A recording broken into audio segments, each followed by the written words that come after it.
Oh. Jen, we're ready. Woo!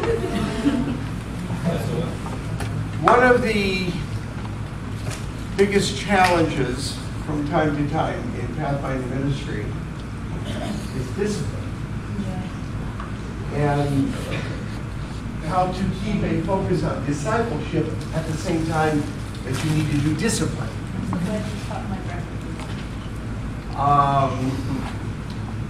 I've had a challenge with this. I remember I was with the Evergreen Pathfinder Club at Pioneer Memorial Church, and we had a club about the same size, maybe a little bit smaller than actually. But, well, actually, when you put the adventurers with ours, we were about 200. So, yeah, we had a huge adventure club.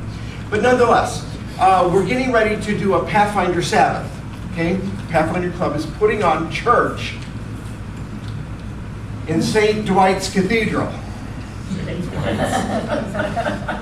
All right, and it has to be done right. I mean, Pastor Dwight was a very particular kind of guy. So we're doing our best to get everybody ready. We had a choir group, we had several plays by the different classes, etc., etc. And I had this one kid that was in the Explorers, and he could not sit still. And we're trying to go through our program, and this guy is sitting behind another kid, and he's flicking his ear, and he's slapping him on the back of the head. He's making loud noises, and I go over to him and I say, James, stop. We're trying to get through this program. 5 minutes later, he's still going on. I go back. James, you got to stop. You're distracting. We're not getting through this. 5 minutes later, he's still going on. I go over to James and I said, James, we're leaving. I'm going to call your dad and he can come and pick you up. James did not want to go. I forcibly took him by the arm, and with him flailing and resisting, I got him out to love. Now, another male leader came to my assistance, probably more to control me than to control James, and we called his dad. He did not want us calling his dad. He was terrified, not of his dad, but of his mom. He knew he was going to get it when he got home. Now, I felt badly after that because I had to get to the point of physically removing this kid. But his mother called me. She called me the next night. She said, thank you. Thank you for doing that. I am very sorry he behaved the way he did. And then I was concerned about my own relationship to James after that. And actually, it went just fine. But still. We have a principal of an elementary school here, and sometimes we talk about trying to control kids like herding cats and whatnot. You've got a big group of cats that you have to herd from time to time. She has to get involved in discipline on a regular basis. And in fact, you've kind of made a specialty. You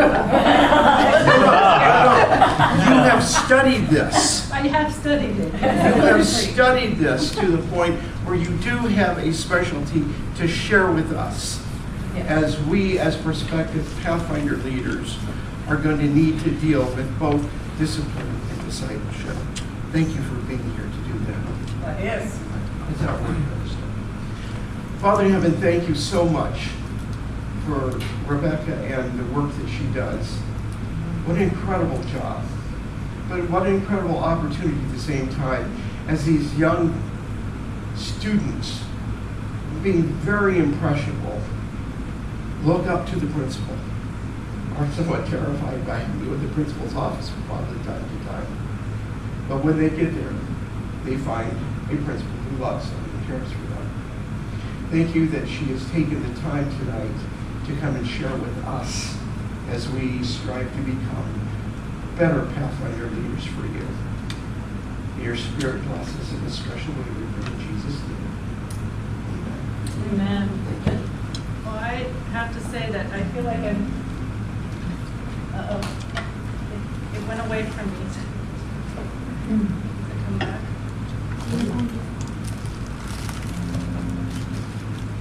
You see project projected classroom, 7 of them. That's not yours, is it? Nope. I don't know when I tried to accept it.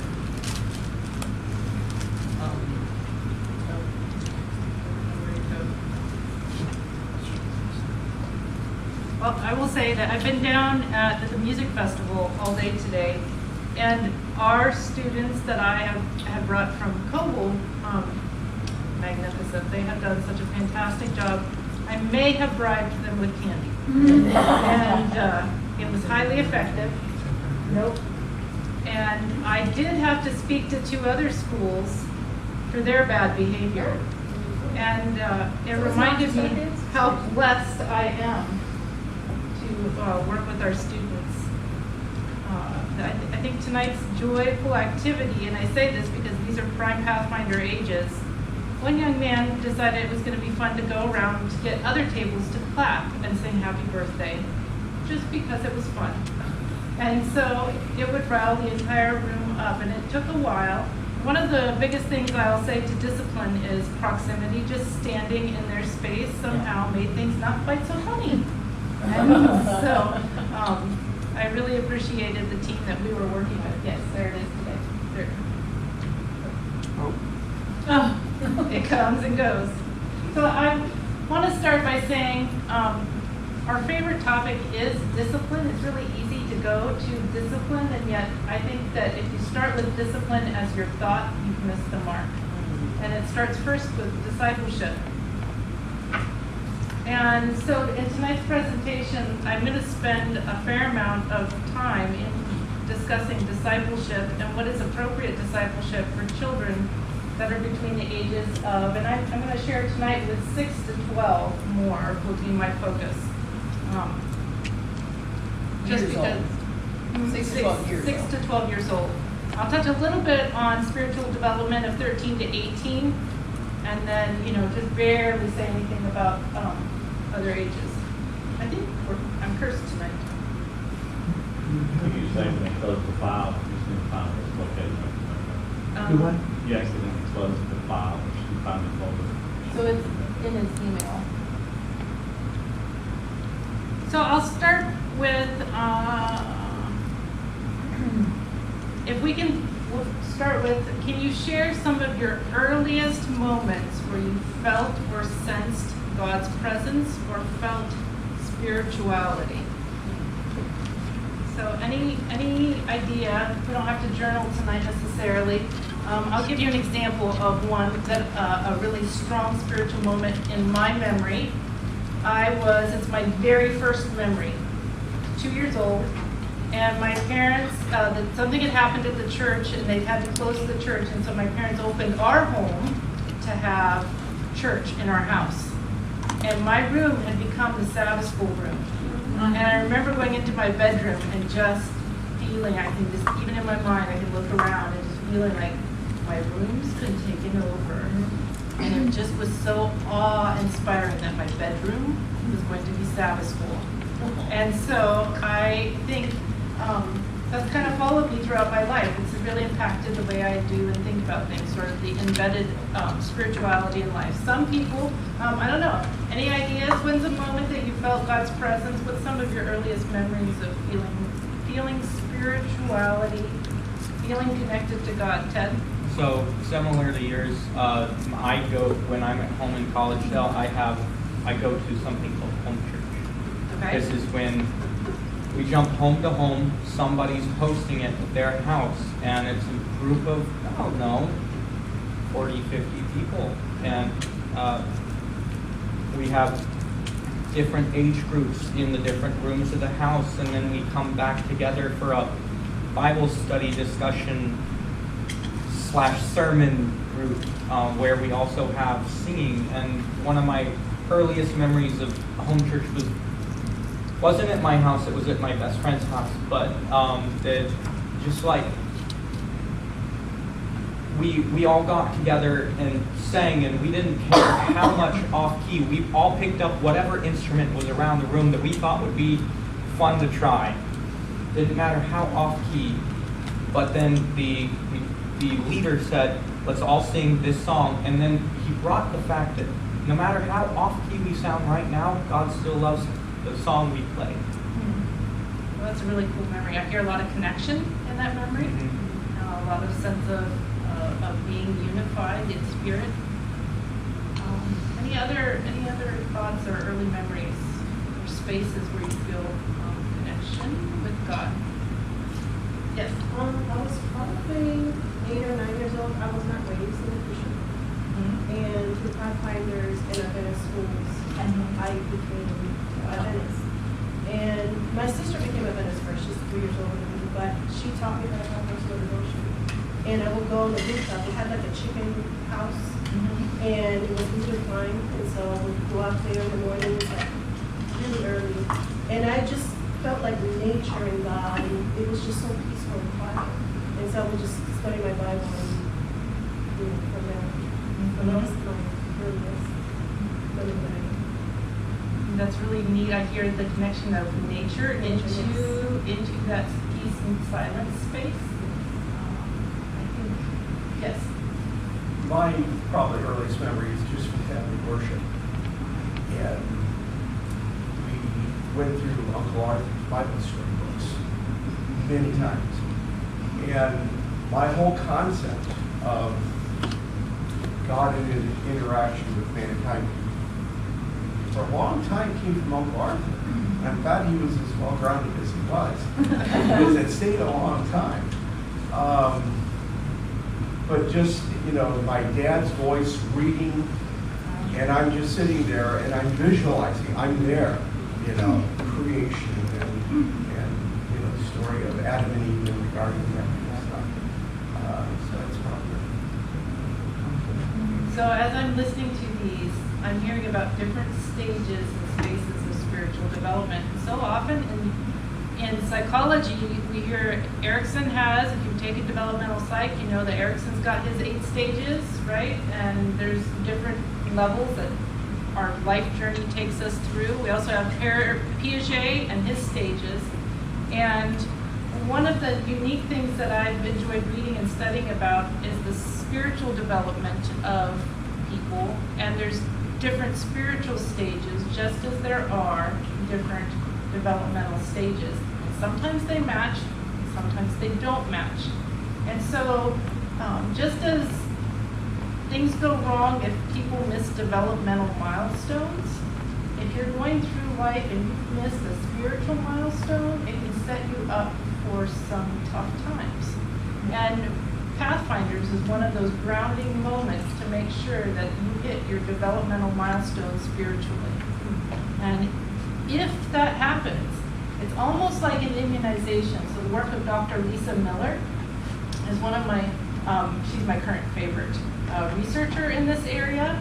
And it's just incredible how much it immunizes against depression. It immunizes against suicidal ideation if people have gone through appropriate spiritual development stages and have that connection to others spiritually. So I'll start and explain each of the stages, because I think sometimes if you've missed it, if somebody's missed it or they're coming to this later in life, they can also kind of reprocess through those stages. So the first one is pre-stage undifferentiated phase, birth through about age 2. And in cradle roll, we bring our little babies to cradle roll, right? And they're sitting with their parent, either sitting on their lap or they're sitting right in front of them in a little chair, or they're sitting in a bouncer right with them. Everything's brought to them. So everything that they're experiencing regarding their relationship with God is coming through the caregiver. So, the teacher comes around and the parent will open up the thing and they see them here and they'll say, who has come to Sabbath school, who has come to Sabbath school, and identify that person by name. So they start to pair name as well as love and acceptance and warmth and comfort and peace in that sort of a setting. And then I think it's really incredible. Some of Kim and I went through cradle roll a little bit together. So the cradle roll teacher would pretend that Noah was going to have a storm. And the person, you're going to hold your little child and you hold up a little umbrella and the teacher would come by and spray. Yeah, you remember. You'd spray it with water. And some kids would get scared. The light would go on and off to simulate the lightning, right? And what do? They turn around and they run to that caregiver that's holding them and giving them the warmth and trust. And so it's a building that trust stage in that very, very, very early time period. And it's all, their connection of God is coming directly through that caregiver. So you can obviously see if something goes wrong in that caregiving stage, in that space, that child's going to have a very, it's not going to be a healthy understanding of God if they're in a neglectful period. It's going to be really difficult for them to process later on. And it's really neat in this early stage, those kids get their socialization in that space. Their parents are building social connections as well, support connections for each other. So there's spiritual support taking place in that cradle setting. It's just really consistent. And usually this is about the same time period where people start having family worship together. I remember reading the same story over and over and over and over, and the kids love it. And by having that family worship, it usually builds the start of a good schedule to put the kid to bed. And again, it's just kind of like all of these mesh together to form the underpinnings of a child that's really not just connected to their parent, but they're also connected to a spiritual God that cares and loves for them and has love for them. And then they hit, the end of those terrible 2s, or in my case, in my house, it was the terrible 3s. And they start to they have a lot of impressions from their caregivers. And this is really that first stage where they start practicing and copying what is going on around them. So if I'm baking cookies up here, my kids were over here baking cookies right here. If I'm going to kneel down for prayer, we're having them kneel down for prayer. If we're bowing our heads and closing our eyes, we're making them bow their heads and close their eyes. And so one of the strongest ways that children feel safe is to have consistency and rituals. And we do that in that age period. So I remember we were we weren't quite to Augusta, but then we got to Augusta, and Friday nights, it was the Sabbath candle. And we would sit there and sing around our Sabbath candle, and the boys could choose songs that they liked to sing around our Sabbath candle. And again, it's a lot of the experience is received through the caregiver. But as they're in kindergarten, the caregiver starts to back out of that relationship, right? And they start to experience things for themselves. So suddenly they're riding the little boat through the storm and cradle on their own. And they're experiencing the storm and cradle on their own and not necessarily turning to their caregiver, because they're starting to realize that they can manage some of these experiences on their own. So when we put them in adventurers in that 3 to 5 range, it's really a positive experience for them to realize that they're in the same sort of ritual experience as everyone else. They're starting to figure out what they can and cannot do on their own, and there's a lot of frustration when they can't make it perfect to match their parents, if you remember that sort of level. So when they experience shame, it's a really difficult topic, because it's about this 3 to 5 is when they realize that, oh yeah, I shouldn't have done that. I wish I had done something differently. I want to kind of come back and talk a little bit about these 2 stages where the caregiver is so much the one in charge. And I kind of liken the stages of faith development by Fowler. I kind of compare it to the stages of faith development by the Israelites. So if you pause and think at the very beginning, and here they are, God's not able to necessarily mother them, but Moses can. And Moses is the one that kind of communicates everything for them. He talks to God about their troubles and their trials. He gets them water. He helps meet their physical needs. And so as they move into this stage 1, where they're starting to do things on their own,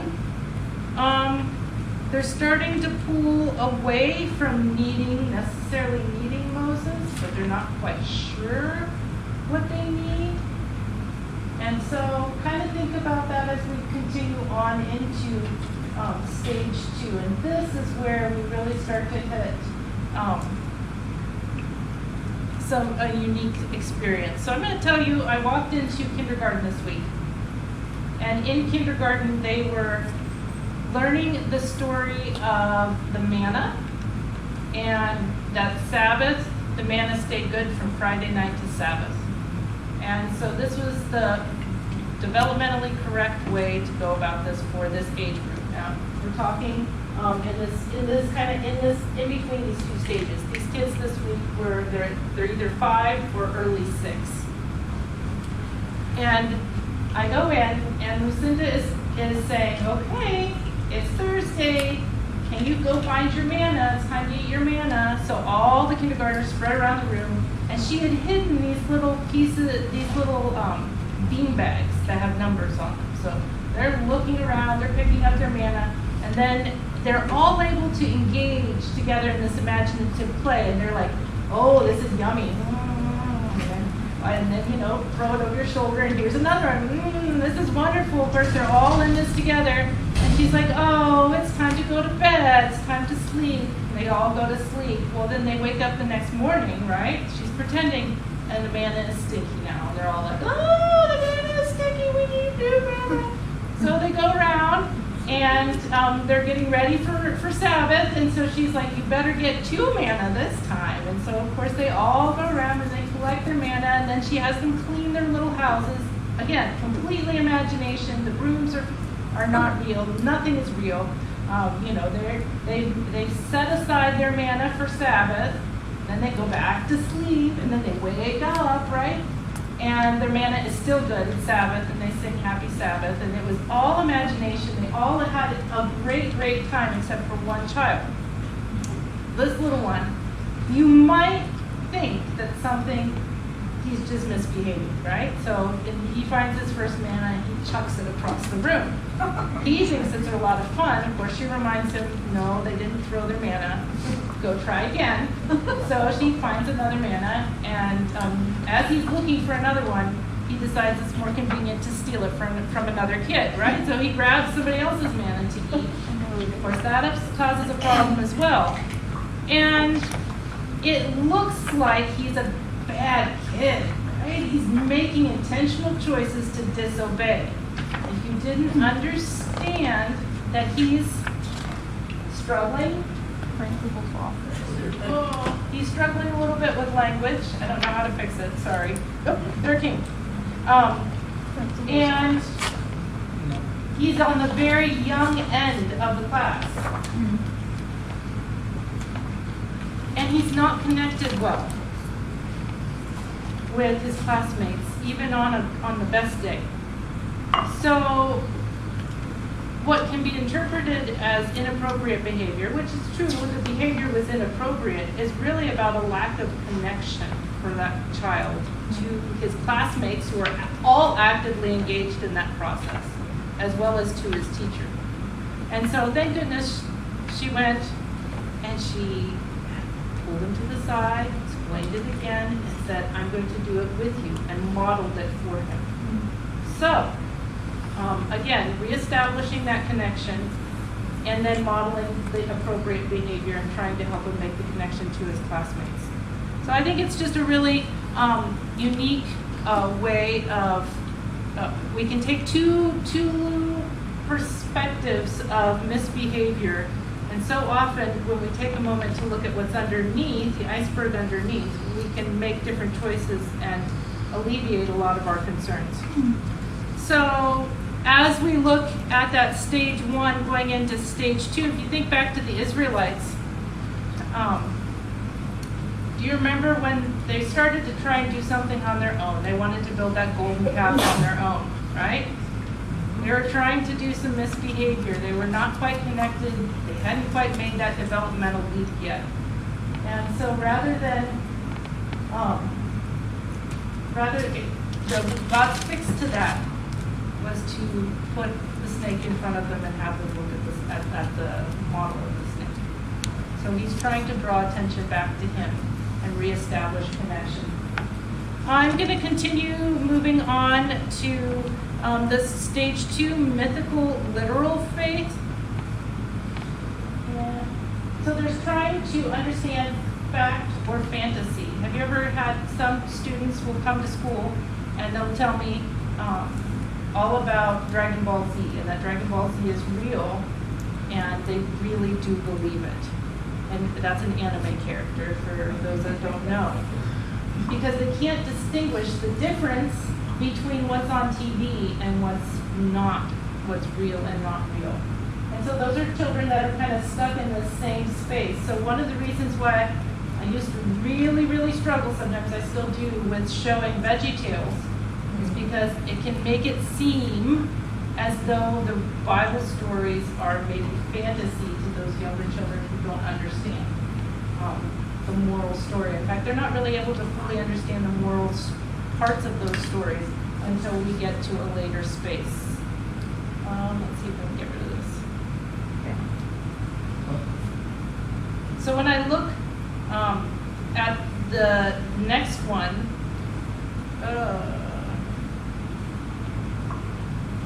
I'm going to go back to stage 2. I want to go back and share that ritual gives that sense of safety, and it's one of the reasons why I think Pathfinders is so important.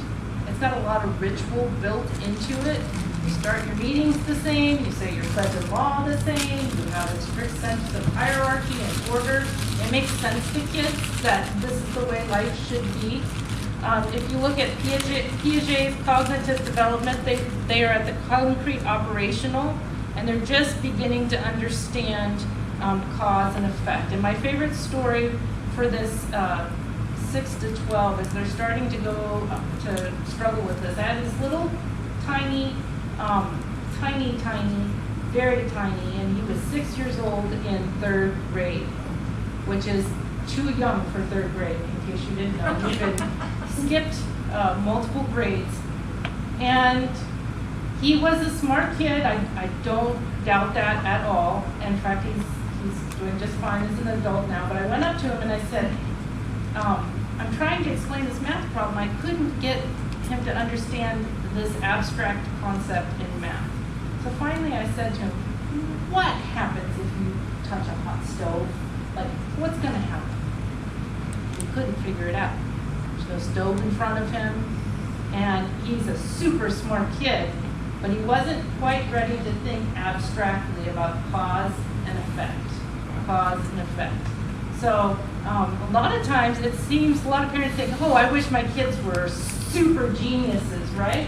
Here was an example of a super genius that graduated college at 18, but couldn't get a job. Because at 18, he still wasn't ready. And he graduated with theology and had to go straight on to seminary. Because nobody would hire an 18-year-old pastor. Because they weren't quite ready to understand the realistic things that could happen in ministry. Development wasn't there. So, moving on. By the way, he is a successful pastor now. He's married. Life has caught up to him.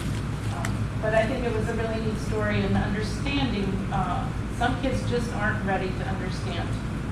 Their brains aren't developed. Stage 3, synthetic conventional faith, is this 13 to 18. They can think abstractly. This is when we really start to hit algebra. And then they can connect the story and ritual with morals and values. And you can see this in your TLT leaders as they start to pick up the duties. They understand why we have the rules. They can begin to try and explain why we have those rules. And they really have a strong sense of the fact that religious authority is outside of themselves. They want to rebel against something. They're going to rebel against the religious authority. And did you know a lot of people just reach this synthetic conventional faith stage and never move on? And it's interesting to realize when you're sitting in a constituency meeting or a board meeting, how many people are still stuck right there, and you can hear them. Because they'll be up front and they'll be railing against the fact that someone else is not following the rules. Yes. And it's a really difficult process to move to the next one for some people, and it may not happen for them. It may be that's where their brain has stopped. And so when I hear people or get frustrated with people that are in this space, I realize maybe it's not their fault, and I need to have some grace. All right, 18 to 22, and I'll move a little faster. They start to question those faith and authority structures, and this is when most people leave faith, by the way. This is the number one time. 18 to 22 is when they will quit the church and not come back. And if they stay engaged in 18 to 22, they never leave. Wow. And so often we think it's back in this 13 to 18 that we lose them. And a lot of them are still marginally connected because they have no other choice. Their parents drive them to church or they make them go to school. But 18 to 22, that magic moment when we say, you can do what you want to, that's when they make that choice. They begin to realize that they don't have to accept the whole package that their parents have demonstrated. And so then they say, oh, maybe I'm going to keep this part, but I'm going to get rid of that. And a lot of churches, schools, pathfinders will say, no, you have to take the whole package without allowing them to have that time to think what is really mine or not mine. What am I going to keep that is going to be real? And that's what I urge everyone to think through. In this 18 to 22 time, if they display behaviors that are not necessarily the norm within the church culture, pushing too hard or not allowing them to experiment with that simply just means they're gone. And so it's really important. The only way they can begin to function and move on to this conjunctive faith stage is when they make it personal and their own. And that means it will not 100% agree with the larger institution all the time. Usually in the 30s, and I thought this was a little bit late, but there's some research to back up. People are starting to have kids in their 30s, and they realize that parenting is tough, and it's not, they're easy, the answers aren't easy, and they really come back for community. They're looking for connection to community when it comes to spirituality, and they begin to accept other people's perspectives and realize that it could be valuable, but not necessarily something they have to accept. And then they say that it's the very rare person that gets to the universalizing faith.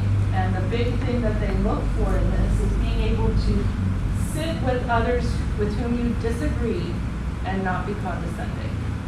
And I have to admit, I sat in a Baptist funeral this afternoon. I was not in that stage. I was feeling pretty offended. And the pastor knew that there were Baptists in the sanctuary, and he was preaching them to heaven, and I was kind of disturbed by that. But I think it's interesting that it comes back to this simple faith. It's simple faith. And so I really feel that as Pathfinder leaders, you want to make sure that you're focusing on this mythic, literal faith, a lot of stories that we're using to connect to students, and then moving on to making sure they're connected to the morals and values of the community. But I can't, I'd be remiss if I didn't tell you, there's a good number of your students that are coming in at age 10 that are still in this intuitive, projective faith. And so I think it's really important to recognize that the kids who are acting up may be acting up because they're not necessarily developmentally ready for what Pathfinders has to offer with regards to its structure. Yes? On the mythic literal faith, I think that's super interesting because when my kids were that age, they didn't know fact from fiction, and they would want to replay everything, whether it was a Bible story or a cartoon story. And the only one thing that we kind of agreed was that no matter what story it was, we want to be the good guys. And that, as long as you're the good guy, I'm good. If you're doing Batman, you're doing Spider-Man, be the good guy. The problem, though, we started finding that is a lot of the new kid material has these blended characters that are not really good or bad. In fact, the bad guys are kind of good. It's just this really weird thing, and it's really hard to say good or bad, right? And which is true. I mean, nobody's perfectly good or bad, but for them, I always found it useful that there was strict guidelines of the good guys and the bad guys, and when we play make-believe, we'll be the good ones, right? I think it's really important to recognize that kids struggle to distinguish between good and bad guys, I would say, until well into high school. That's why we sit in literature class and we're like, yeah, this character is good, and they're full of light and joy, and let's underline the different sections of the book that demonstrate their good values. But it's not something that just naturally comes into their thought processes. Sorry, there's a bug. I'm going to stop and say one of the things that I've enjoyed when I read the book. I have another question. Yeah. On the 20 to the 18 to 22. Yeah. The questioning faith.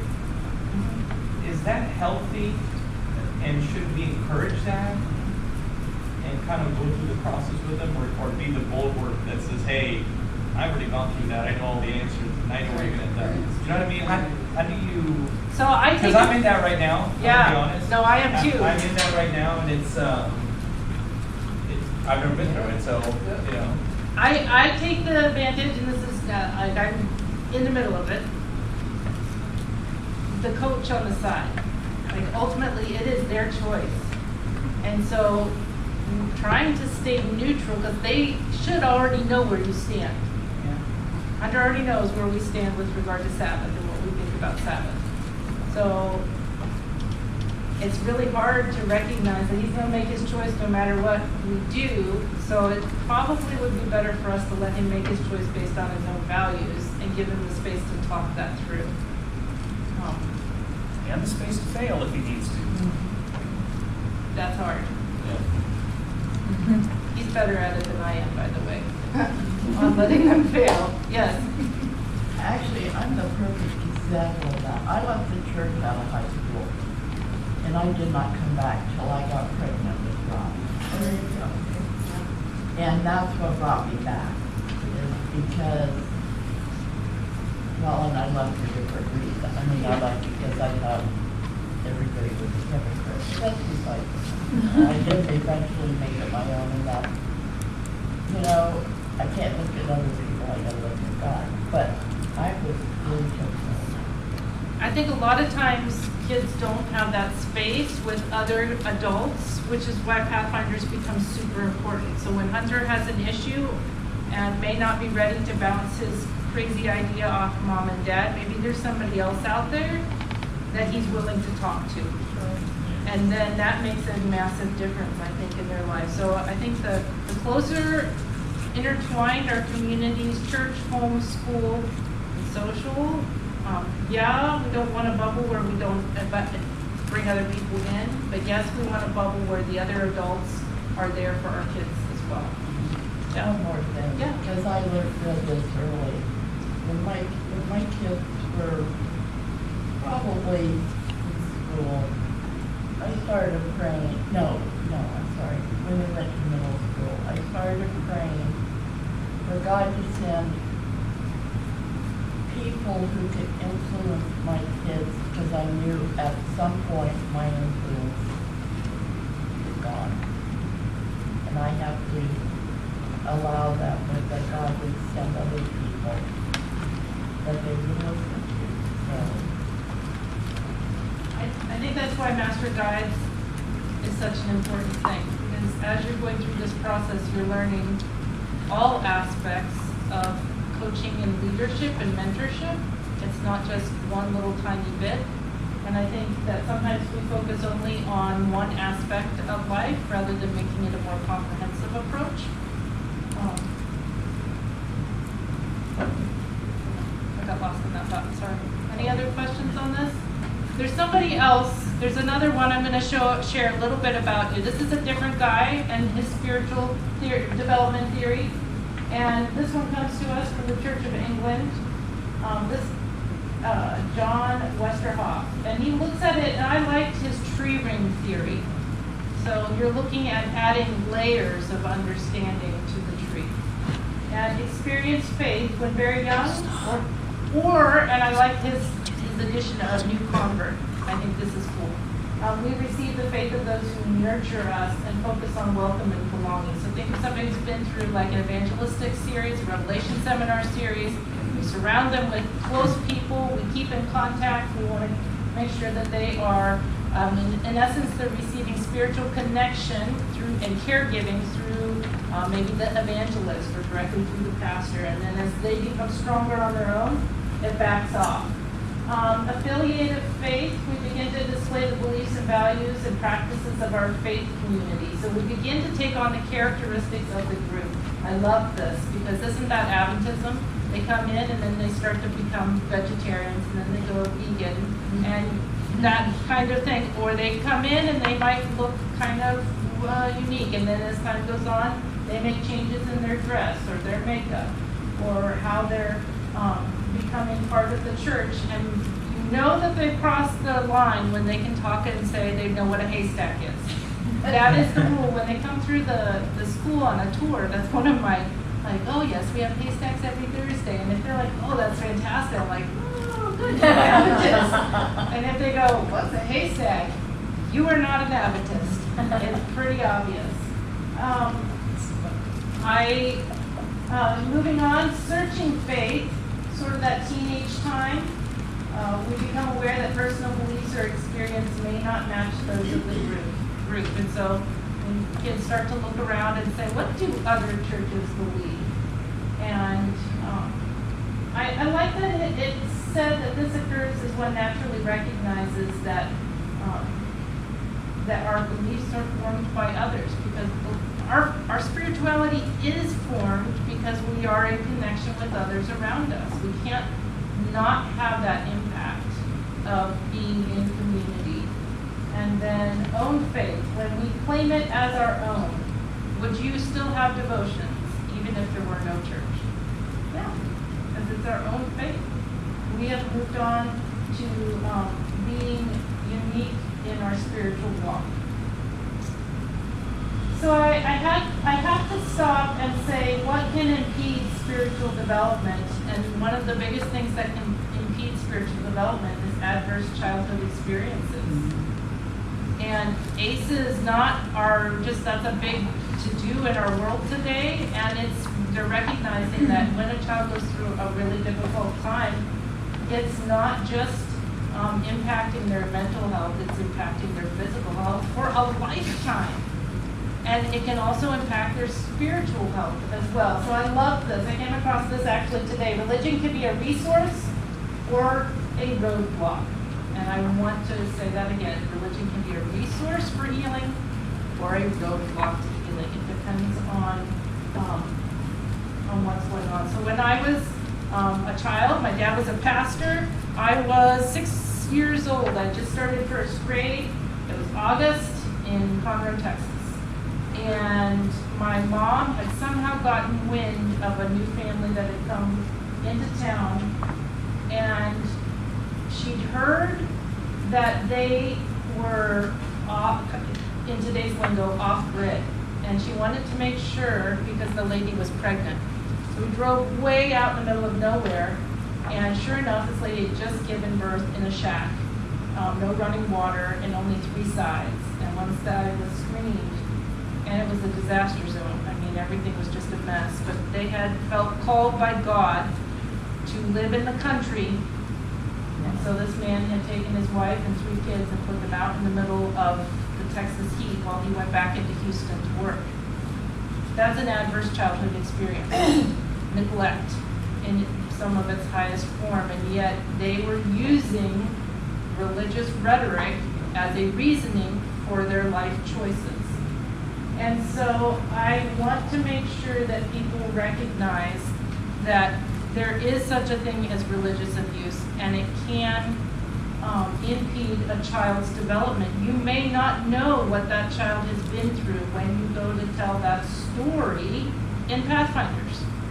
And so I wanted to kind of give you a little bit of a definition of religious abuse, because amazingly, I think it happens more than we would like to admit. And so It's child abuse or neglect that is enabled by religious beliefs held by perpetrators, victims, and the surrounding community. It occurs when children are harmed as a result of religious belief, doctrine, or practice. And so it's easy to look at the faith healing or feeding children based on scriptural interpretations or thinking children have been, or demons or things like that. And we think, oh, those are extremes. But it can still happen within our community.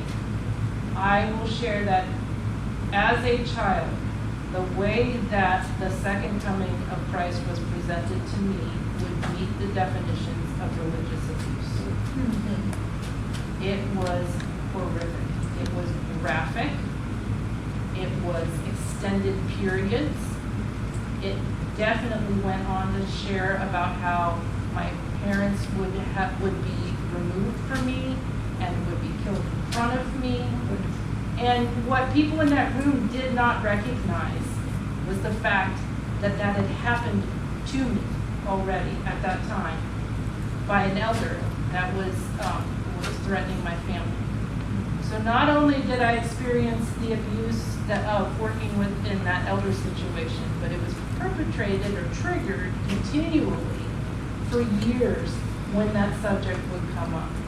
And so I really come at this with a lot of passion to remind Pathfinder leaders when discussing difficult topics that could trigger children, it has to be done with care. And one of those things that can be triggering to children is discussing end times. And I did not find peace on that subject till I was reading in Ellen White many years later, that if your focus is on the end of time and using fear as the driving force, it is not of God. God is a God of love, and He will carry you through those difficult situations. And so I really want people to remember when dealing with end time events in children, when dealing with things like diet and salvation through diet, those are things that all can trigger children or put them in difficult situations. And I think we have to be very sensitive to how these topics are addressed to make sure that we're not causing additional problems. I really thought it was very interesting that the research that this site shared. One of the things I thought was interesting is 84 survey of Quaker families. Quaker families, think about that. Peace-loving families. Fathers reported more acts of violence toward their children than did fathers nationally. So we like to think our perceptions of what we think would be a peaceful home may not be so. And it's just, again, we think that maybe because we're Christians that we're not as sinful maybe in this area, but I also think that at the same time maybe the devil's working harder in this area as well. Anyway, let's go back to better things. So in Pathfinders, one of the questions that they asked was how did Jesus disciple his followers? And I spent some time looking, and one of the things he did was build relationships, small groups and individual core groups, Peter, James, and John individually with Nicodemus. And that's what Pathfinders does. You're assigned a couple kids. Hunter was told to go and have worship with his tent group, and that's what he did. We do a lot of coaching in Pathfinders. We're asking kids, why did you do this? What would you do in this situation? What are your thoughts on this topic? Because we're really intimately connected with those that we're surrounded with. And just as Jesus did when he's talking to Peter about going to feed the sheep or the rich young ruler. Those are, one instance went good, one instance went bad. And then stories and parables, a wide variety of topics related to relationships, not rules. You don't find the Ten Commandments written out in the New Testament, even though Jesus references them, right? He really shared more in stories. And so, practical discipleship in Pathfinders, I think it looks like, yes, the Bible knowledge, but even more than the Bible knowledge in PVE, or the content knowledge, or the civic knowledge, is really the connection with other adults that have a connection to Jesus. And those multiple adult connections, notice how it goes from each group has different adults that they're connected to. So really, by the time a child leaves Pathfinders, they're going to have a team of at least 8 to 10 people that they've developed a close relationship with within our church community. And then I think it's neat that not only is it about the connection, but it's about the practice. And Pathfinders is really high on helping people learn how to put their faith in practice in social justice issues, Bible studies with and for others, and then formal and informal worship are just some of the things that came to mind when I was reviewing them. So this is the core of tonight's thought is really to learn. The words discipline and disciple both come from discere, which is to learn. And so they can't be removed from each other. They are part of each other. I definitely want to keep my focus on discipleship. And I think when doing so, discipline comes more naturally. So I wrote discipleship before discipline, relationship before correction. And I think that's something that even last week, those of you that were in Love and Logic can understand. I really found these quotes, and this I found from the Master Guide book. The object of discipline is the training of the child for self-government. So even with all of us absent, can they continue on their own? He should be self-taught, should be taught self-reliance and self-control. Therefore, as soon as he is capable of understanding, which I would say is around that 3, his reason should be enlisted on the side of obedience. Let all dealing with him be as such as to show obedience to be just and reasonable. Help him to see that all things are under law, and that disobedience leads in the end to disaster and suffering. When God says, "You shall not," he in love warns us of the consequences of disobedience in order to save us from harm and loss. So I thought that was a reminder of the purpose of discipline. We're not disciplining a child to force them to return to do exactly what we want. It's not about the control. It's about the relationship. I am a huge proponent of something called choice theory, and so this goes along with that process. So, education, page 209, lead the youth to feel that they are trusted, and there are few who will not seek to prove themselves worthy of the trust. On the same principle, it is better to request than to command. The one that thus addressed has the opportunity to prove himself loyal to right principles. His obedience is the result of choice rather than compulsion. So one of the favorite tricks of the teachers, Caleb and Hannah can close their ears, is that if the teacher needs a break or the child needs a break in our school, the teacher takes a piece of paper and writes, "This child needs a break from me, I need a break from them." Signs it, tapes it up, hands it to the child that needs the break, and they bring it to the office. They may be having a really bad day, but they need the break, the teacher needs the break. It's the way that the child gets a chance to prove themselves. So are they trustworthy of going from the classroom to the office and having a break? And sometimes they get to just sit and chat with me for a little bit. And we talk about what the day is, what's going on in the day. I believe prevention is the best thing to do. So a child comes to me in the office, I start with, did you eat breakfast? What time did you go to bed last night? This is a really crazy one, but really helpful for Pathfinders, and it sounds crazy, but when is the last time you pooped? That is one of the biggest things that I can ask in the morning and find out, and maybe it's time to go to the bathroom. And that's a behavior trigger, by the way. Really is a major behavior trigger. It sounds insane, but it's true. And sleep is the other one. I have had kids who are just as awful can be. They can have been smarting off to their teacher, or they hit somebody, and I'll say, when did you go to bed? And they'll be like, well, I was up late last night. And if I just say, take a nap, I'll wake you up in 30 minutes, we'll get up a different person. And so I start pretty much every disciplinary conversation with those 4 questions. And If you can solve any one of them, teen boys, their number one thing is they're hungry. About 11 o'clock, they're hungry. And if you can say, hey, I'd rather feed you than you talk back to your teacher, why don't you just let me know you're hungry, I have a snack. And it solves problems before they get to the point of back talking. Proper prior planning prevents pitiful performance. That is the gift that my theory teacher in college, or educational philosophy teacher in college taught us. If you properly planned for an event or properly planned a class, your discipline issues will almost be nothing. And it's true. There are exceptions, but for the most part, if I've planned correctly, things will go according to plan. And if I've planned correctly, I've also planned multiple plans, right? I'm not just planning one way for things to go. I'm trying to prepare for any eventuality. I like Love and Logic and their approach, which is just one rule, don't create a problem. That's pretty fantastic. I'm over here on this other side. Personally, I have 4 rules, and those are my 4 rules. Respect God, respect self, respect others, respect property.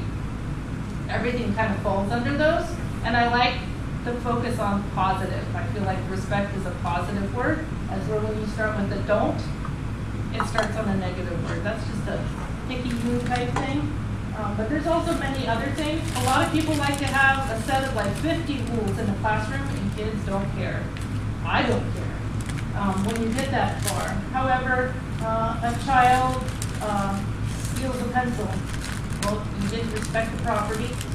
You didn't respect others, which is not respecting yourself if you're willing to be somebody who steals, and that's definitely all of that doesn't respect your creator. So I try and help them walk up the ladder of their choices.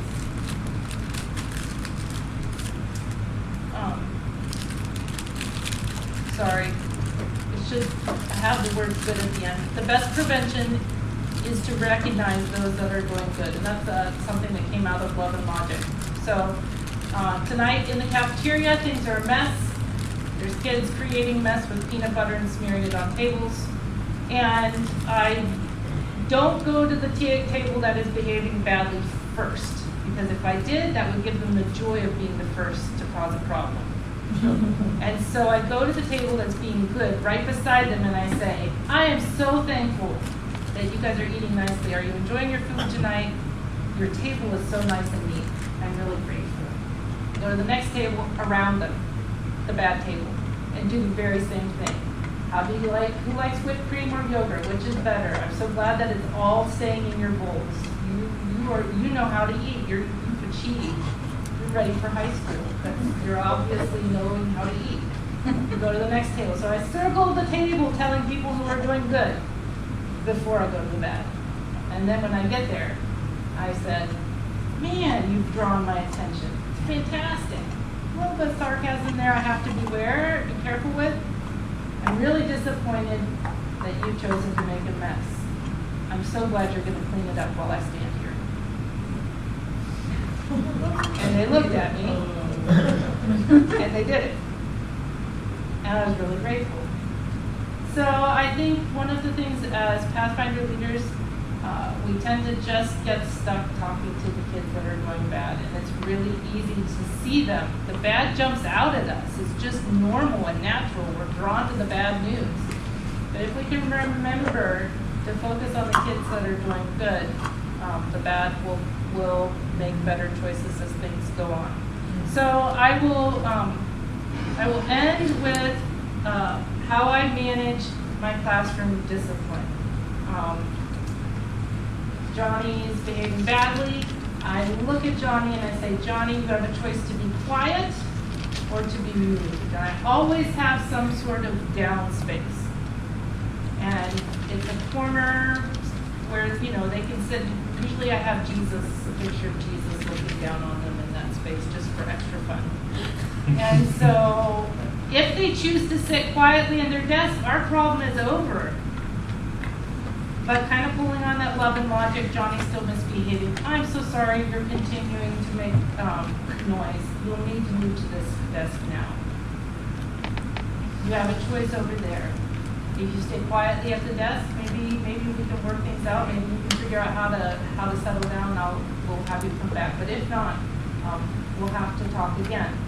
And if they're quiet in the desk, I'll go over in a few minutes and say, you can come back now. I'm so glad you figured that out. But if they're still causing problems over at the desk, I'll go over, oh, Johnny, you have a choice.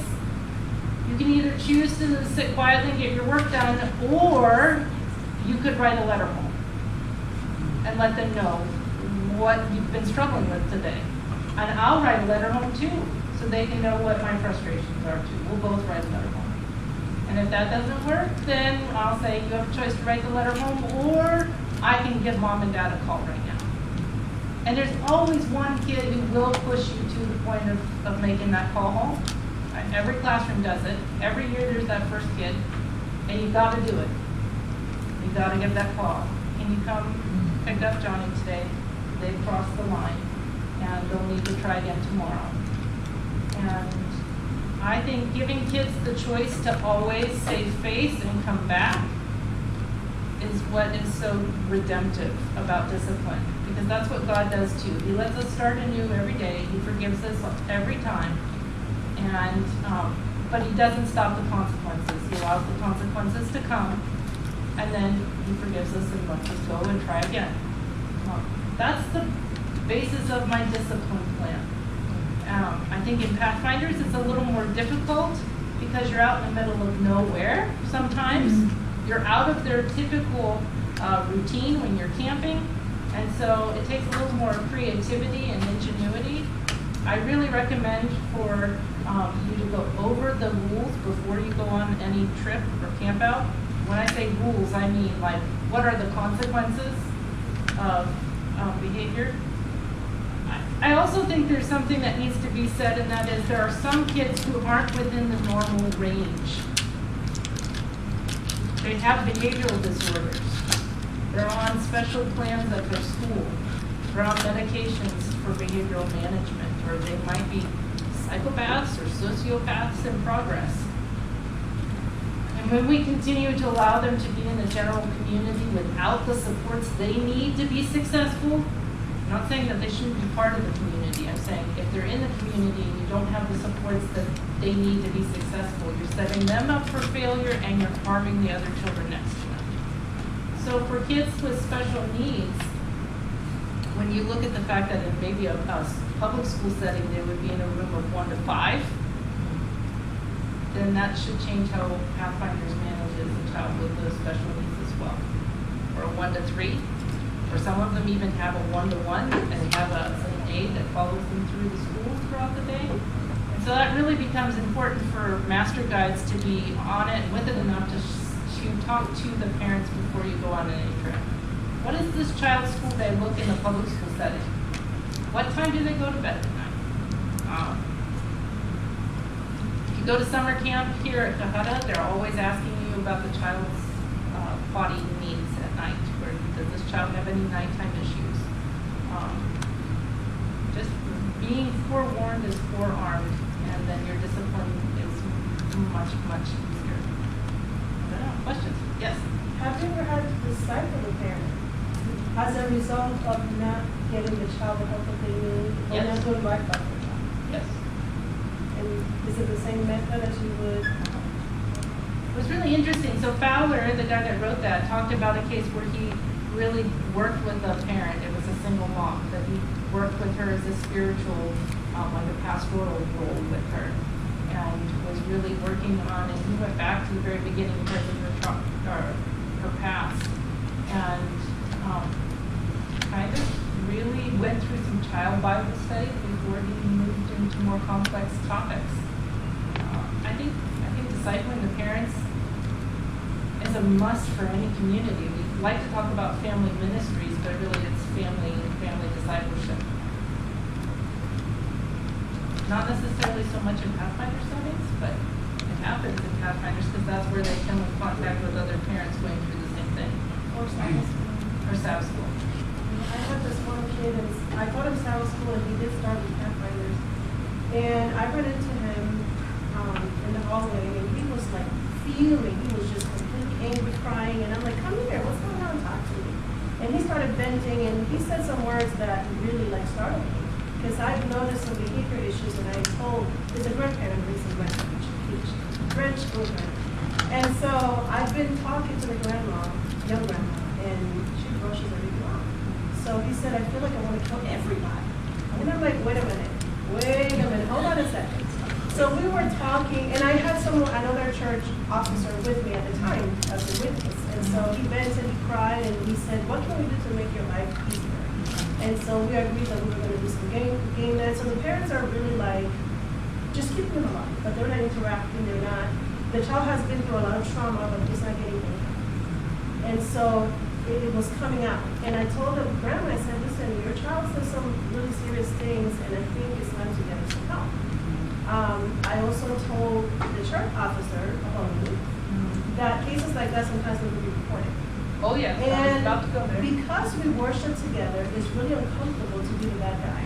To like, hey, I gotta report you because your child is making threats. And we don't know where that's gonna go. And so we kind of like fall in between not hurting other people's feelings by being the bad guy. But there are times when that's necessary. And I don't know how often we actually report cases. But I report cases, and you just make a phone call, and they take it from there on, and you're not involved in it unless you choose to be notified of the outcome. In Georgia, I have had a really good experience, and I feel like the best thing to do, you can go online, and because you're part of Pathfinders, you can get the online certification training. So you don't have to talk to somebody on the phone. You send in a report via electronic report. And it's worth your time to go through that training so you can do that, because it's a lot easier to think through the form than it is to talk to somebody in person. And for whatever reason, that's just what it is. There is nothing that can protect you from somebody getting upset with you at church over making a report. I just know that I've done the best that I can do in the situations. It's one of the toughest things to do, but it's a must. When especially if a child's threatening to talk like that, then that's really where it needs to be reported over and over.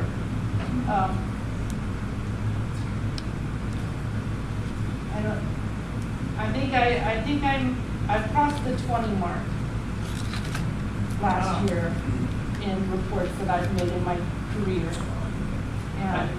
But it's not all, yeah. So I just want to, make sure that, the master guides and everybody else are very, very clear. Now, I do recognize that many of the situations where we may have to make a report will be gray. And those are incredibly difficult because, yes, now we're talking about hurting people's feelings.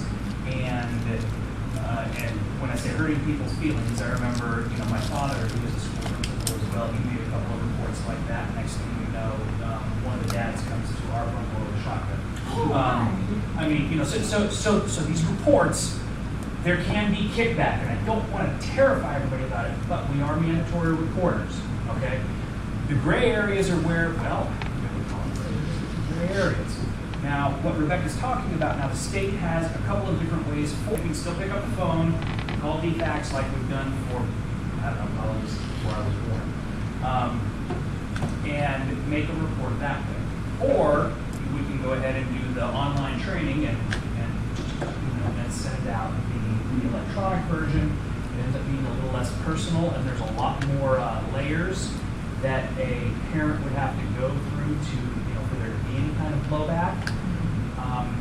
But that's part of what we're here for, okay? So if something really goes sideways, especially for all you who are about to become master guides, if you're thinking that something's about to go sideways, you need to come get one of us who is a director. That's what we're not being paid big bucks for. We'll go ahead and walk through that, but it's part of why we are here. And then if it really is sideways, well, that's what Pastor Bradusco is for. And he is getting paid big bucks for it. I want to follow up with a really positive story that happened. A child had come to school and told me that they had been slapped repeatedly, and there were some marks around their neck. And so I did not want to make that phone call because I knew that Mom was mad. And so I made the phone call, and the state did the right thing. They showed up at home and followed it out. And that mom lost her mind. And she came into the office, and her daughter sat there, and she screamed for about 30 minutes. And then she stopped, and she said, "You did the right thing." You did the right thing. I'm losing my mind with her. This daughter had some issues, and I'm just so frustrated, and I should not have done that. You did the right thing. I'm still friends with that daughter and that mother today.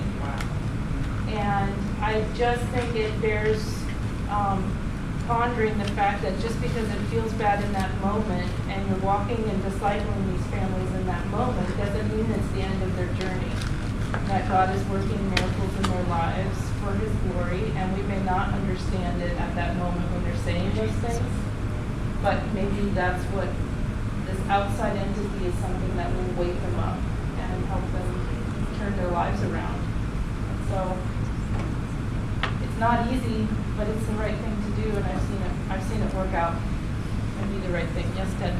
Also, you have to remember that just because you made that report, because you made that call, you need to still remember to love them and care for them, and sometimes still stay in connection with them. I know when it was a false report, but someone called in that I had made a bomb threat.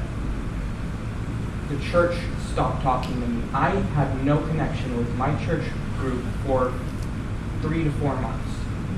And it has taken up to now to start to get connection back. I now walk in and half the people say hello. I used to have 0. I used to have people tell me to walk back out the door. Yes.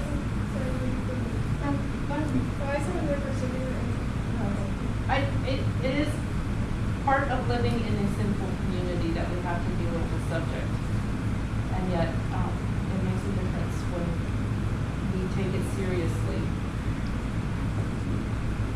I regret that call wasn't made because the fear was the parents were going to leave the church. They're not like 10 generation Adventists, they're like fairly new Adventists. And so now the kids don't come to church for the grandparents. And so immediately when I talked to Grandma, I said, because we're friends. And so I wanted to do that discipleship approach. And I left the bad guy to be the pastor, right? He made that call. I just told her, look, the child has the dad in prison and mom is not in the picture. So can we get him some help? I offered to pay for the counseling, whatever we need to do.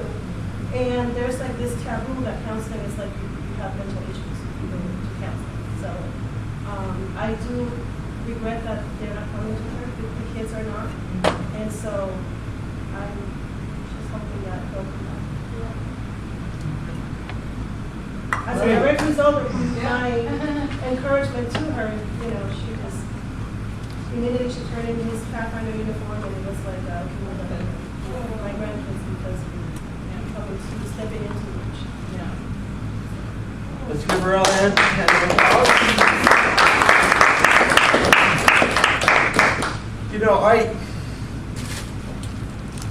I was contemplating the kinds of presentations that we had, both last night and tonight. I've been to these kind of training sessions, like when the conference does the weekend, and many times the presenters are just some other master guide that you do this one and you do this one. Yeah. These people that we've had so far, these are professional people that are talking from voices of experience. And that makes a big difference. And thank you very much, Rebekah, for